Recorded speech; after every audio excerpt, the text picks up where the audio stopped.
Hello, everybody, and welcome back to the last day in our Technologies and TBI mini-series.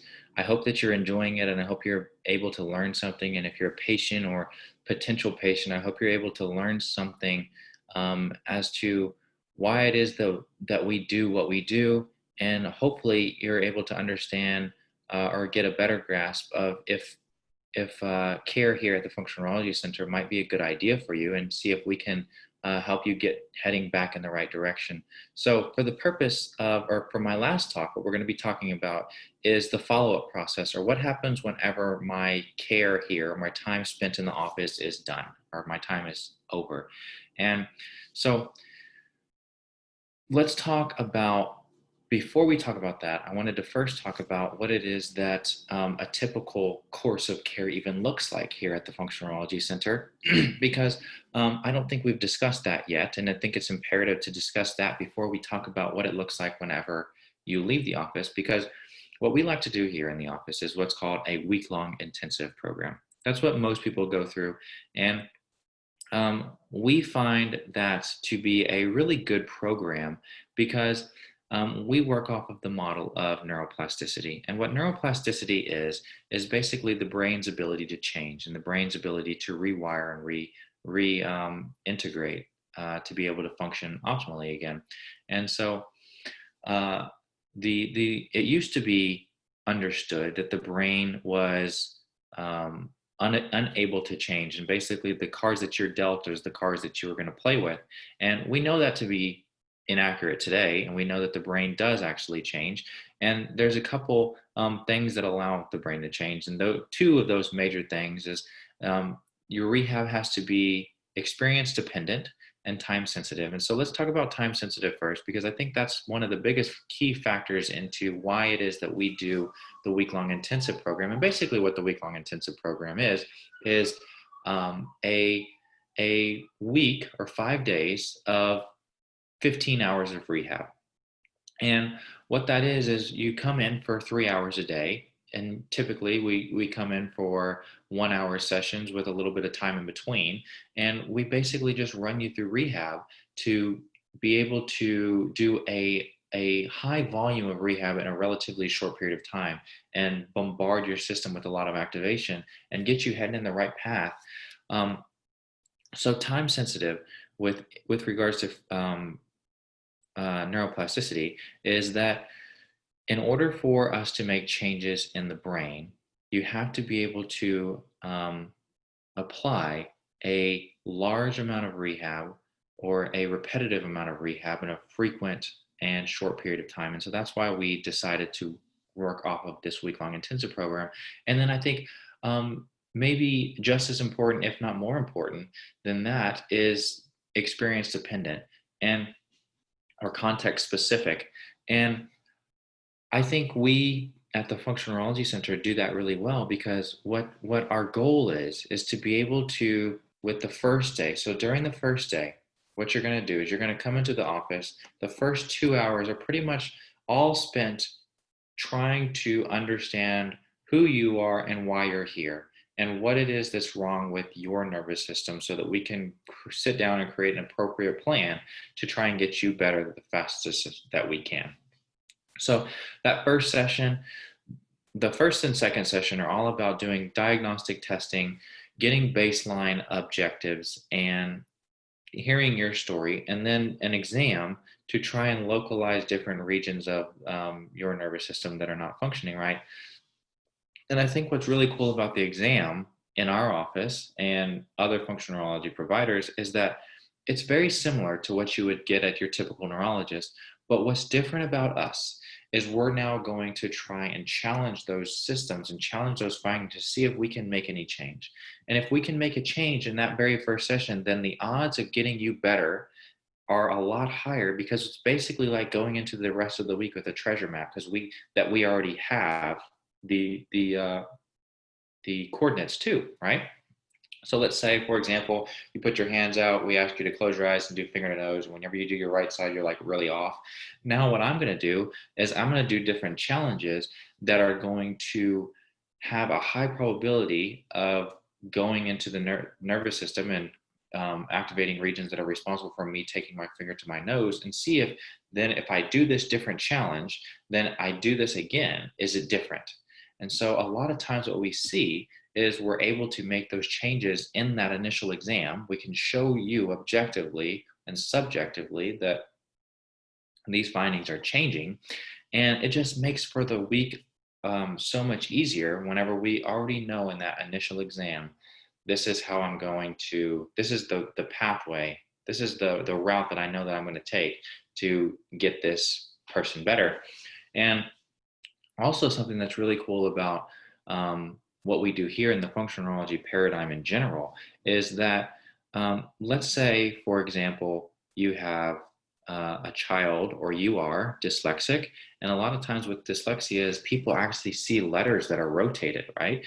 And in school, their teachers go and say and tell them to just keep reading and your brain's gonna figure it out. Well, that's not the approach that we take here. Whereas let's say if we do this different testing, we do this, or we do this or something like that, we can do all these different testings and we can see, like, let's say when I do my finger to nose, my right side is really off. I'm not going to just tell you to keep doing that over and over and try to get that better. Or I'm not going to look at your eyes and say, whenever you pursue and follow a target over towards the right, then it's really choppy. So what we're going to do all week is basically just do that and make your eyes really good at going to the right. What we're going to do, and what I think is really unique to functional neurology, is we're going to utilize other systems that are good at that action, that integrate in the same neuronal pools that would do the same function. For example, let's use the idea of whenever I follow a target to my right, my eyes are really jerky. But if I look at a target in the center and I move my head to the left and reflexively move my eyes to the right, my eyes smooth out. So now what we can do is maybe we put you in the gyrostem and we spin you over towards the left a little bit quicker over towards the left. Or maybe I have you look at a target and I shift your head quickly over towards the left and slowly back to the right. Or we can do things like that to utilize systems that you're good at, or utilize systems that are not malfunctioned, and get the ones that aren't good better.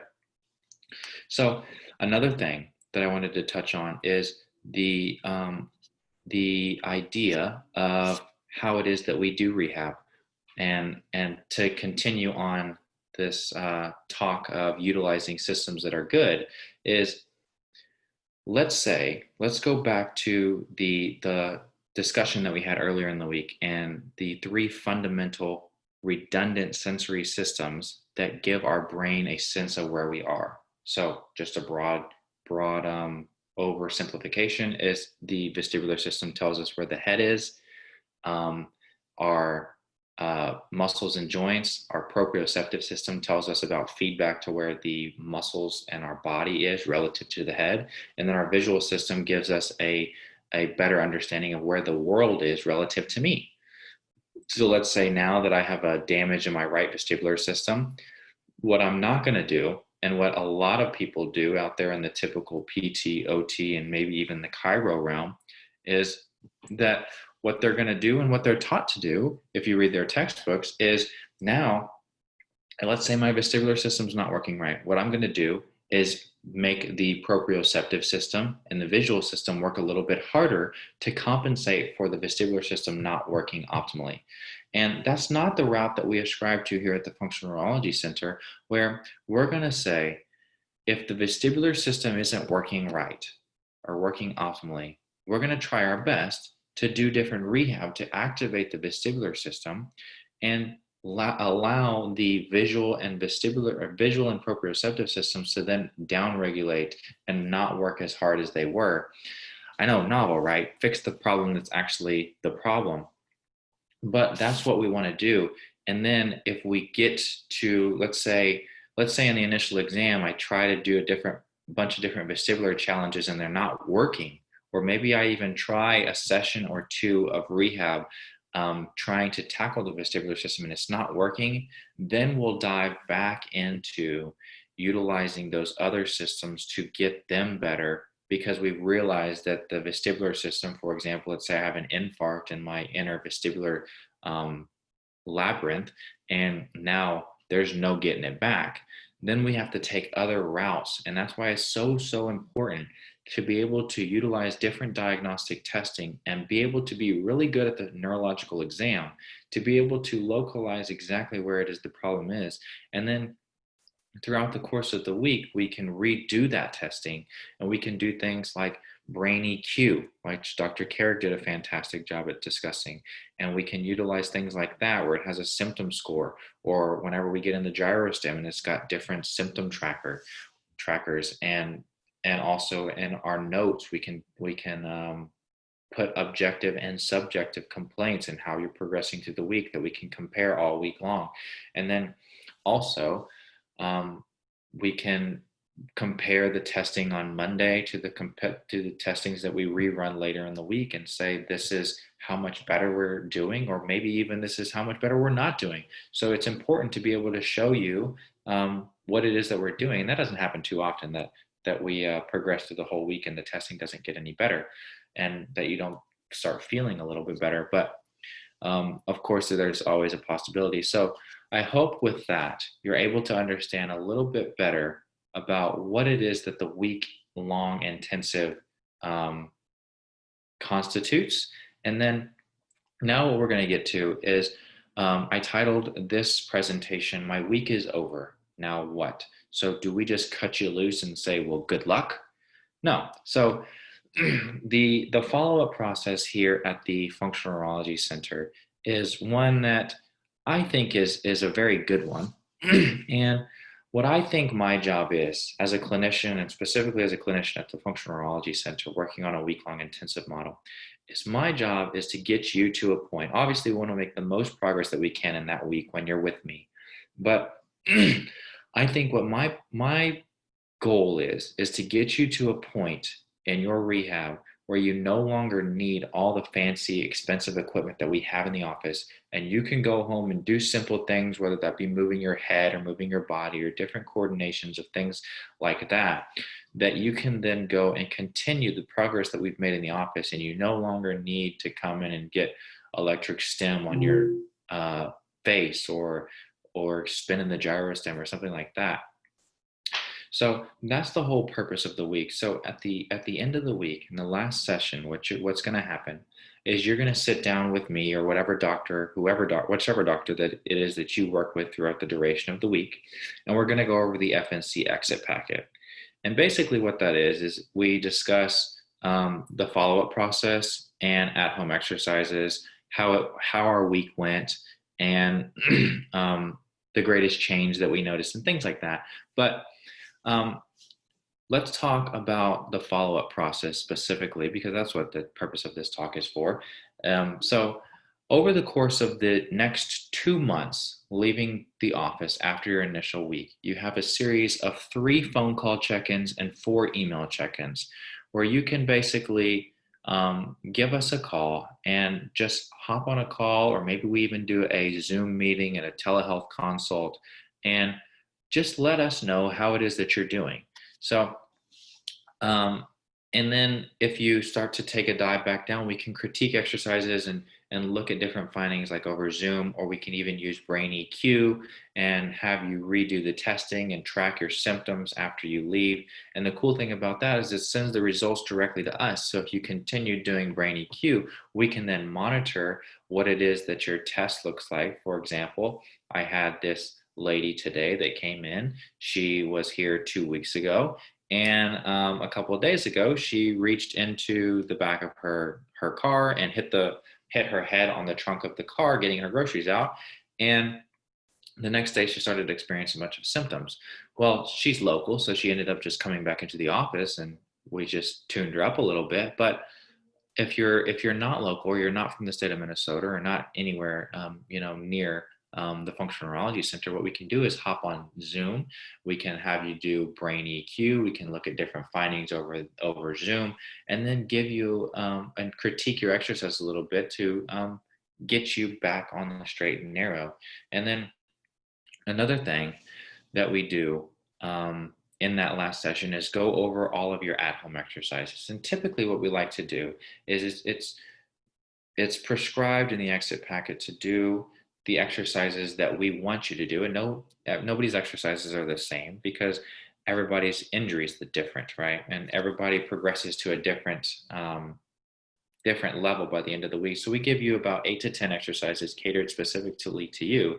And then we typically ask that you do them 3 times a day. So you just continue as if you were to do um, an intensive, but at home, and takes a lot less time. So you work for anywhere between 10 to 15 minutes in each little session, and just do it like breakfast, lunch, and dinner. And basically take the progress that we made in the week and continue to work on that, and basically just make strides to get you back onto the straight and narrow. And I hear it a lot from patients where they're really worried about getting back to the real world. And a lot of times the patients that we see, and one in particular that I just saw last week, was she was out of work for 8 months, and she wants to get back to work, and she wants to get back on her boat and things like that. And so I like to think about this as, now you're getting back to the life that you want to get to. And so that's why I put a picture of a little start line here, and you're off to the promised land, or off to the sun in the sky. And so what I like to think about is this is now a journey that you're on, and we're just at the starting line. We're working through the week, and that's just kind of a kickstart to kind of make things happen in a quick manner. And that's why we use the intensive program and try to hammer out as much rehab as we can in a relatively short period of time, and get you to that starting line as soon as possible, and with the most benefit that we can, so that then you just continue doing these slight exercises and get back into, slowly getting back into your real everyday life. So I hope that answers all the questions that you have. If you have any more, please just drop them below. I hope that you enjoyed this series, and I look forward to doing another one in the future, whatever that may be on. And I hope you have a great weekend. Talk to you soon. Bye.